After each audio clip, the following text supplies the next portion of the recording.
I've said it before, and I'll say it again. Undead monsters are some of the most feared and best monsters to use in your D&D games. They can be anything as well. You can take almost any regular monster in D&D and turn it into an undead version. You can mix and match monster abilities and just make some of the most feared things for your players. So today, we're going to look at a new Undead monster book up on the DMsGuild. Let's get into it.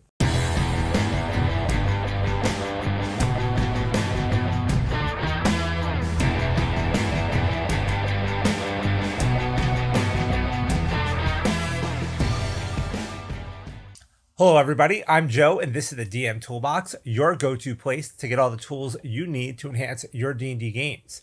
Now, before we get started today, as always, make sure if you like what I'm doing, if you like this video, click that like button and make sure you're subscribed to the channel so you get some notifications on when my new videos come out, as well as when I do my giveaways. We just did a giveaway last week when we hit our 1,000 subscriber mark, and I hope to bring you some more in the future. So make sure you subscribe to the channel, get notifications, and whenever I release new content. Also, make sure you're following me over on Twitter at toolbox_DM so you know whenever I have my new giveaways coming out or when I put my new videos out or any other announcements I might have.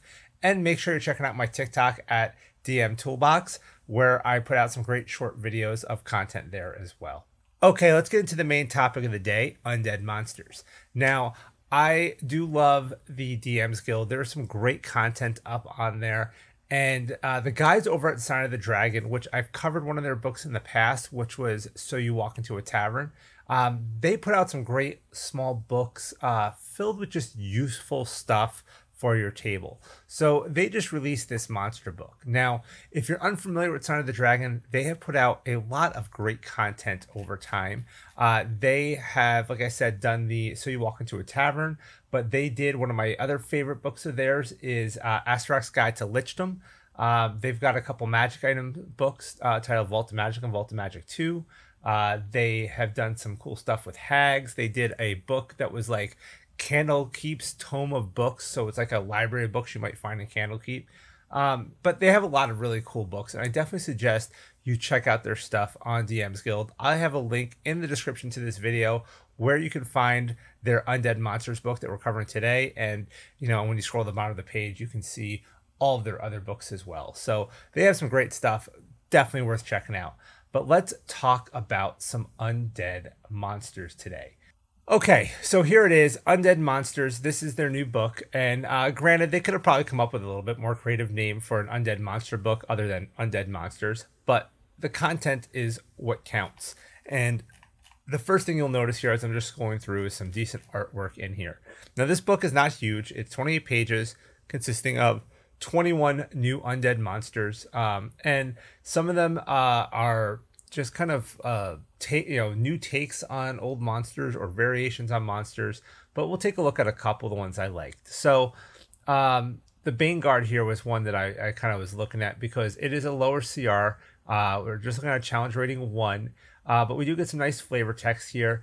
But essentially, this is supposed to be a humanoid skeleton that is designed to be a guardian. Now, the art here looks more ghoulish than skeleton to me, but they have this blink ability that's kind of cool. So they can kind of blink around the battlefield. They got some magic, and they have magic missile and claw attack. So I feel like you throw a group of these at a player with them blinking all over the place, it can be a really just kind of chaotic fight for the players and a lot of fun. So that's a good example of one of their lower level monsters here. Now I'm going to kind of scroll through real quick. Again, you're going to see some cool art. I like this idea of this ghostly horde. So it's, the remnants of an army that was defeated and, can kind of come and attack. And there's all sorts of kind of cool stuff. This is a CR7, monster. This incorporeal swarm, the ghostly swarm can occupy another creature's space and vice versa. And the ghostly swarm can move through other creatures and objects as if they were difficult terrain. The ghostly swarm can't regain hit points or gain temporary hit points. But, I feel like this is kind of a light version of the ghost at the end of Lord of the Rings, right? Return of the King, the ghost swarm comes out and just defeats all the bad guys. This is kind of like a weak version of that, but I feel like that inspired this creature, so kind of cool.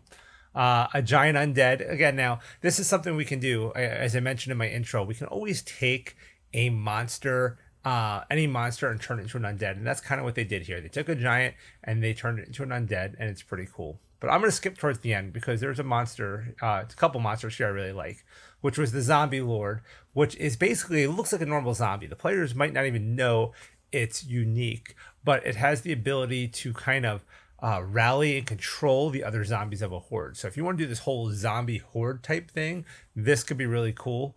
I kind of wish I had thought of something like this when I was running Tome of Annihilation. There's the swarms of zombies in the jungle. I feel like it could have been a really cool twist on the encounter of just a bunch of zombies to be able to rally them and redirect attacks and things like that. I thought that was neat.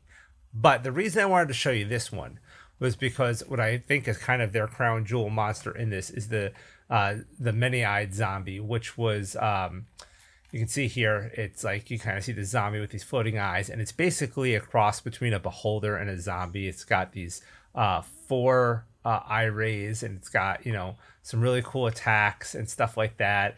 Still kind of undead. It is a CR 13, but a neat monster. I love beholders. Beholders are one of my personal favorite monsters in D&D. So, and I know there is like an undead beholder already, but this is a different take on that. It's a variation, and you know, it's a neat little book, right? Like I said, it's only 21 monsters. There's some cool stuff in here. I'm not going to show you every single one of them, but I think it goes a long way to show what a creative DM can do with undead in D&D. Being able to take other monsters and turn them into undead, but more importantly, be able to take maybe multiple other monsters, mash them up, and then turn them into undead. You know, it's good. It's a good little piece of, I think, inspiration for DMs to see the potential out there. But undead, obviously, one of the best things, you know, for me in D&D is undead encounters. It scares the players. It creeps them out. You can do so much cool stuff. It's just horrifying in general. So I give some credit here to Sign of the Dragon. I feel like they did a great job on this book. I definitely suggest you check it out. They have won tons of awards for their other books. If you look at the DMs Guild, when you go to the link in the description for this and you scroll down, you will see most of their other books are platinum bestsellers, a couple gold bestsellers in there as well. But you know, majority of their books have hit platinum status. So, you know, they don't mess around. They do really, really well. Definitely worth checking out. One of the best publishers, in my opinion, on the DMs Guild. So go check out Sign of the Dragon. Check out their Undead Monsters book. I think it'll be well worth it. I think you'll like it. So yeah. So that's really it for today, guys. It's a short video. It's a small book, but definitely worth checking out. And I hope to bring you some more stuff from Sign of the Dragon in the future because they just keep cranking out quality content. So that's it for now. And until next time, roll those dice.